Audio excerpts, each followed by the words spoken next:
The Signal, that's the former Clinton Courier. They've done a piece on, they're calling it The Curious Campaign of Dave Gordon.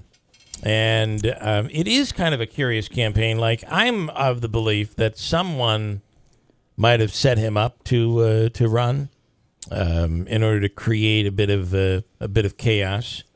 And, I've been suspicious of that, but, I could be right, I could be wrong. Either way, in the story, there's a headline that talks about bold, odd statements, and we're all through it. It's all about the interview and the things that he said on this program and the back and forth. It's quite interesting.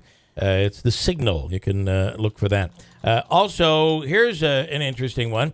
This lawyer in Florida, his name is David Maloney.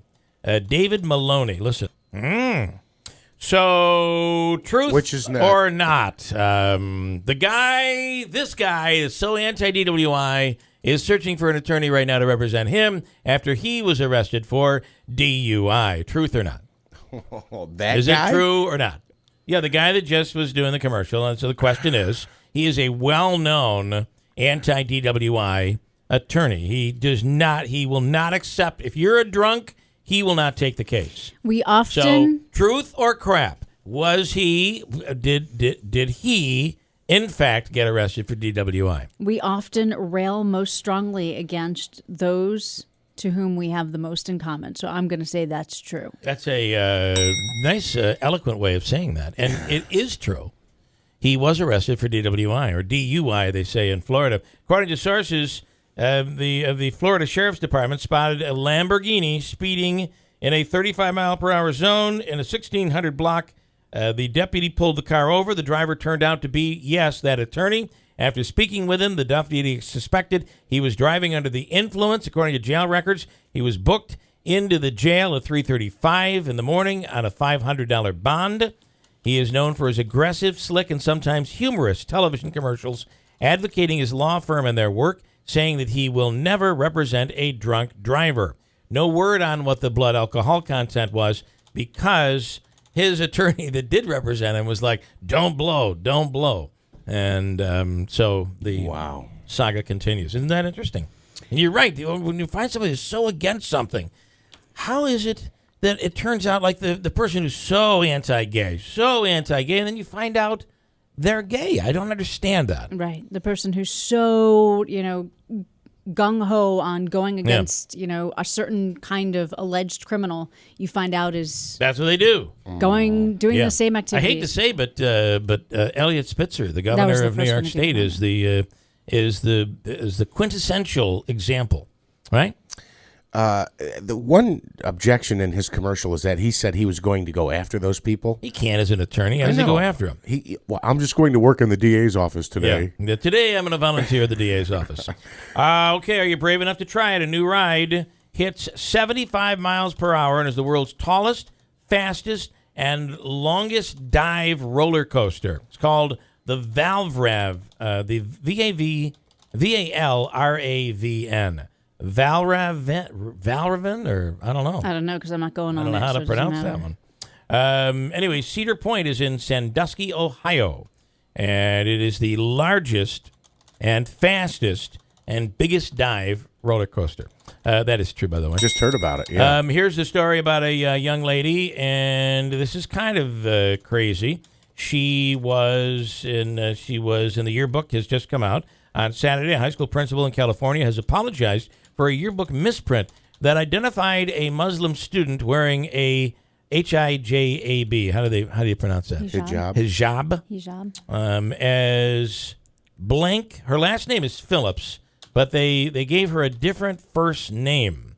Anybody want to guess what name they gave her? Hijab. I'm so nervous. Hijab. Phillips. Wrong. Davey, you want to guess? What do they name her? Anything? She's a Muslim student. They gave her the wrong name in the yearbook. What do you think they named her? Christian. No, it is not Christian Phillips. No. Good guess. Christine, you want to guess? I'm hoping it's not something terrible like Muslim? terrorist or something like Terrorist, Muslim? No, the answer is ISIS. Misprint in the yearbook called the girl Isis Phillips. Isis Phillips. Yeah. That What is wrong terrible. with us? What is wrong with us? what is her name? Seriously. Her name is something Phillips. I don't know. Oh. Hold on. Does it say in the story? Grow It does up. say somewhere. They might not want to identify the girl. But anyway, the school is apologizing because somebody called her ISIS. School is justified, we talked about this earlier, barring the tux-wearing girl from the prom.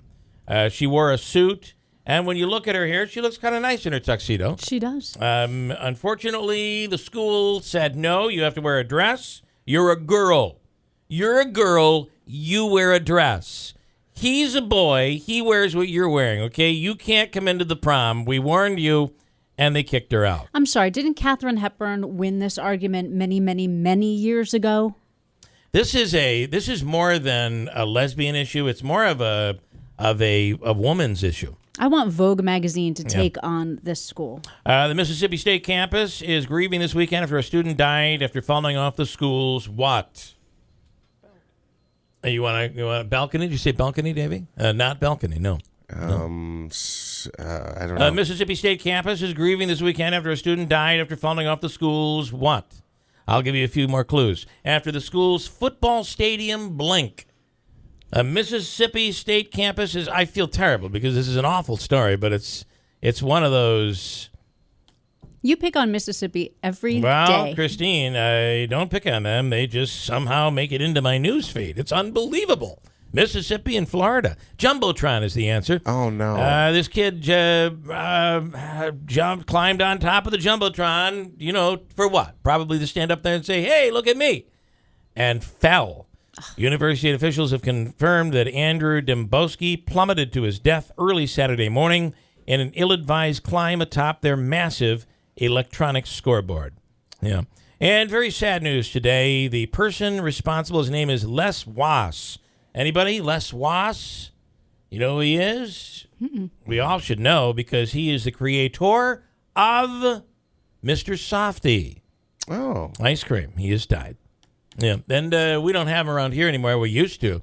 Now all of our trucks do frozen treats.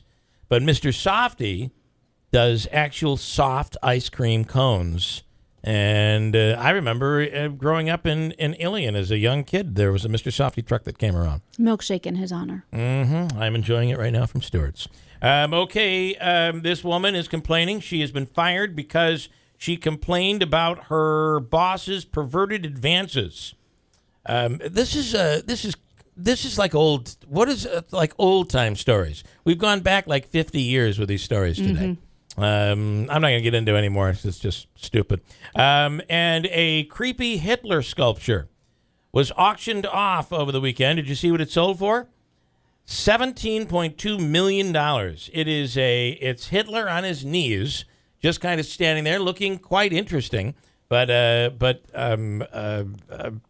sold for $17.2 million. Where do you put it? I don't know where you would want to. Where you want to display that. Right, because not many people want to go and see a statue of And Hitler. scientists are warning of a global sleep crisis in America from data collected on smartphones. The sleep crisis is that it's triggered by social pressures of modern living.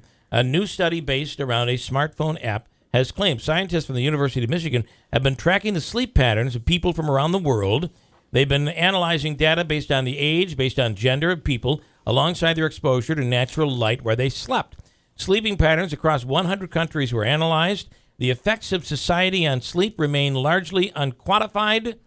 We find that social pressures weaken or conceal biological drives in the evening, leading individuals to delay their bedtime and shorten their sleep, which they say is ultimately going to become a health crisis.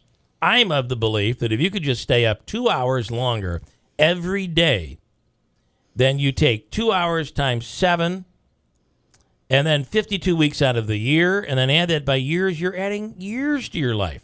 And pounds to your waistline. The scientists, however, say that the less sleep you get, you're actually taking years off your life. I don't know. We'll have to see. 7:52. Here's Christine with an update.